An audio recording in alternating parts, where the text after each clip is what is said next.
Topic है कि मियाँ बीवी किन किन तरीकों से हम बिस्तरी कर सकते हैं और किन तरीकों को नापसंद किया गया है। मियाँ बीवी खड़े होकर, लेटकर, बैठकर, औरत को अपने ऊपर लिटाकर, बिठाकर या औरत के ऊपर लेटकर या घोड़े बनाकर, क्या इन तमाम तरीकों से शरीयत मुताहरा के अंदर हम बिस्तरी करना जायज है या नाजायज है। अल्लाह रब्बुल इज्जत ने मर्द और औरत को मुकम्मल तौर पर इख्तियार दिया है कि वो दोनों एक दूसरे के जिस्म से मुकम्मल तौर पर फायदा हासिल कर सकते हैं। जो गलत तरीका है यानी दुबर में नहीं कर सकते, यानी पीछे का मुकाम में नहीं कर सकते, क्योंकि इसकी मुमानियत आई है। मुमानियत क्या आई है कि अल्लाह रब्बुल इज्जत ने कौम लूत पर इसीलिए अजाब भेजा था क्योंकि वो दुबर में दखूल करते थे, यानी पीछे के मकाम से हम बिस्तरी किया करते थे, औरतों के साथ और लड़कों के साथ किया करते थे। बहरहाल शरीयत में दुबर वाले हिस्से से हम बिस्तरी करना जायज नहीं, इसकी मुमानियत है।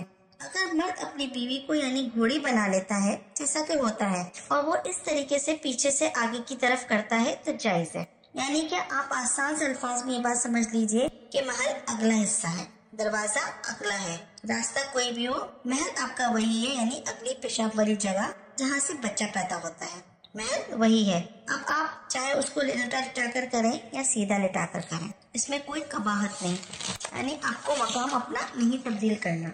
अगर आप औरत को उल्टा यानी घोड़े की तरह बना लेते हैं तो महल वही है। इसमें आप पीछे से आगे तो कर सकते हैं मगर पीछे वाले हिस्से यानी दुबर वाले हिस्से में नहीं कर सकते। यानी शरीयत मुताहरा की बात तो आपको समझ में आ गई कि आप पीछे से आगे की तरफ तो कर सकते हैं, इसमें कोई मुमानियत नहीं, यानी पीछे करने दुबर वाले हिस्से करने की मुमानियत है। अब मैं आपको दो ऐसे तरीके बयान करूंगी जिसको कुरान और हदीस में बयान किया गया है और आज की साइंस भी इस बात का इकरार करती है और डॉक्टर हजरात भी ये कहते हैं कि इन दोनों तरीकों से अगर हम बिस्तरी की जाए तो औरत को खूब लज्जत हासिल होगी और मर्द भी खूब तस्कीन हासिल करेगा। आइए इन दो तरीकों पर रोशनी डालते हैं। पहला तरीका ये लिखा हुआ है कि औरत को नीचे लिटा ले, जैसा कि औरत को नीचे लिटा लिया और इसके ऊपर खुद लेट गए। इस तरीके के बारे में लिखते हैं कि मर्द ऊपर रहे और औरत नीचे रहे। तो इसमें एक फायदा यह है कि मर्द को हरकत करने का पूरा मौका मिलेगा जिससे लज्जत हासिल होगी, और दूसरा फायदा यह है कि औरत पर थोड़ा सा वजन आएगा जिसकी वजह से उसकी लज्जत में इजाफा होगा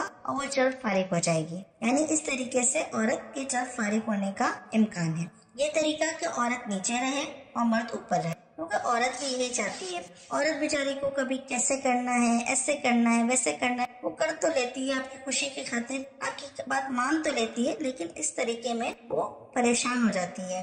लज्जत की वजह से उसको थोड़ी तकलीफ भी होगी जब वो नीचे रहेगी और इस तरीके से हमल ठहरने का भी पूरा मौका मिलता है और मर्द और औरत एक दूसरे से मुकम्मल तौर पर फायदा, लज्जत और तस्कीन हासिल कर सकते हैं। इसके बारे में एक माहिर डॉक्टर क्या कहते हैं मैं आपको तहरीर पढ़ के सुनाती हूँ। डॉक्टर क्या कहते हैं इस बारे में कि जमा में औरत पेट के बल सिर्फ लेटे और नीचे रहे और अपनी टांगों को फैलाए और मर्द उसके ऊपर इस तरह लेटे कि उज़्व खास एक दूसरे का मुकाबिल हो जाए, यानी औरत नीचे हो और मर्द ऊपर हो। इस तरीके से दोनों की शर्मगाहें मिल जाए और मर्द जमा करके कुदरत की मंशा के मुताबिक हरकत करने लगे। यानी जैसे कि मर्द हरकत करते हैं, आपको पता है नॉर्मली जमा के दौरान जो मर्द हरकत करते हैं, इसके जरिए से क्या होगा कि मनी सीधी बच्चादानी के अंदर औरत की बच्चादानी में दाखिल होगी तो हमल ठहरने का जो इम्कान है वो ज्यादा से ज्यादा होगा। इसके अलावा इस तरीके से औरत भी जल्द फारिग हो जाएगी और इसके अंदर भी ढीलापन आ जाएगा और मर्द भी फारिग हो जाएगा और मर्द का जो ज़कर है यानी जो पेशाब वाली जगह है वो भी सुकड़ जाएगी। आपने कहा कुरान पाक का कोई रेफरेंस, तो कुरान पाक में अल्लाह रब्बुल इज्जत फरमाते हैं यानी जब मर्द ने औरत को ढांप लिया तो इसमें बिल्कुल सा हमल रह गया।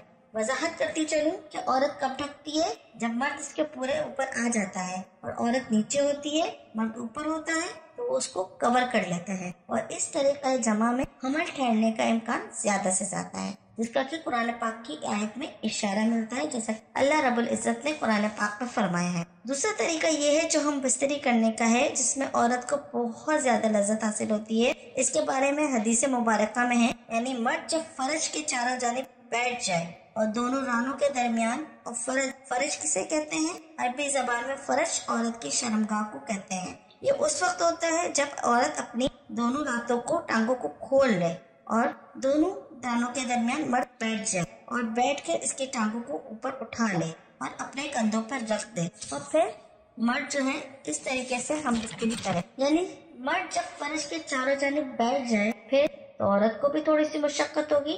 یہ حدیث کے الفاظ ہیں، تو اس طریقے سے آپ ہم بستری کر سکتے ہیں۔ یہ 2 طریقے ہیں جس کو شریعت نے پسند کیا، اس سے مرد اور عورت دونوں کو لذت و سکون حاصل ہوتا ہے، اور اولاد ہونے کے، حمل ٹھہرنے کے زیادہ سے زیادہ امکانات بھی ہوتے ہیں۔